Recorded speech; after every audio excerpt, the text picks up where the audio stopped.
How to add local files to Spotify on iPhone. Well, hello everybody, welcome back into the channel. In order to add local files to Spotify on iPhone, first things first, you want to open up your files application on your iPhone and make sure that your particular media is saved on your iPhone.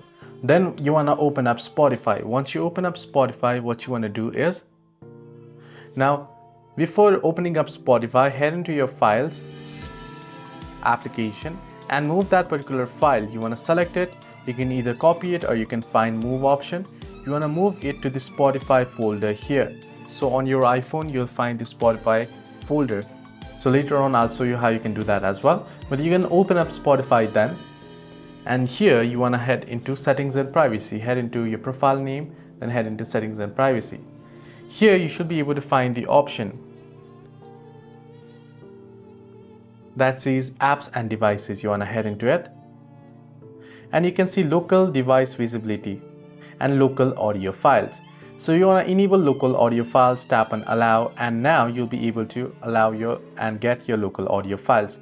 Now this should also enable the folder on your iPhone.